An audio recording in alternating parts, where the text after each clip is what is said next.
Hi friends, welcome back to my channel.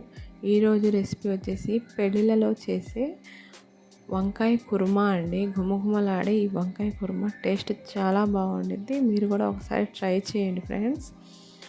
ఇప్పుడు ప్యాన్లో ధనియాలు, లవంగ, చెక్క, ఇలాచి, నువ్వులు వేసి ఫ్రై చేసుకొని పక్కన పెట్టుకోండి. ఆయిల్ హీట్ అయ్యాక మీడియం సైజ్ ఒక ఉల్లిపాయ, 2 పచ్చిమిర్చి, కొద్దిగా అల్లం వెల్లుల్లి పేస్ట్ వేసి పచ్చి వాసన పోయేదాకా ఫ్రై చేసుకొని 2 టమాటాలని కూడా కట్ చేసి వేసుకోండి. ఇప్పుడు ఈ నూనెలో మగ్గుతూ ఉండగా ఉప్పు నీళ్ళలో వంకాయల్ని కట్ చేసి వేసుకోండి. నేను ఫస్టే కట్ చేయలేదు, ఎందుకంటే చేదు వచ్చేసింది కాబట్టి మీరు కూడా ఇలాగే కట్ చేసుకోండి. ఇలా వంకాయల్ని కట్ చేసుకున్నాక ఉప్పు నీళ్ళల్లో శుభ్రంగా కడిగి ఈ టమాటాల్లో వేసుకోండి.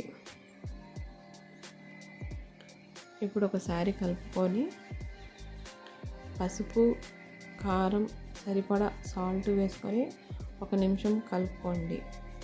ఇప్పుడు ఇందాక మిక్సీ గిన్నెలో వేసిన కొబ్బరి, ధనియాలు పేస్ట్ చేసుకొని ఇలా వేసి పచ్చివాసన పోయేదాకా ఫ్రై చేసుకోండి. ఇప్పుడు అదే మిక్సీ గిన్నెలో కొద్దిగా వాటర్ వేసి ఆ వాటర్ ఈ వంకాయ కర్రీలో వేసి ఒకసారి కలుపుకొని మూత పెట్టేయండి. 2 నిమిషాలు ఆగి మూత తీసి ఒకసారి కలుపుకోండి. ఈ కర్రీకి నీళ్ళు అసలు వేయము, ఎందుకంటే ఈ కర్రీ మొత్తం నూనెలో మగ్గితేనే టేస్ట్ చాలా బాగుంటుంది. మీరు కూడా నీళ్ళు వేయకుండానే చేసుకోండి. 2 నిమిషాలకు ఒకసారి కలుపుకుంటూ ఉండండి, కింద అడుగంటకుండా. ఇలా కలుపుకొని కూర దగ్గర పడ్డాక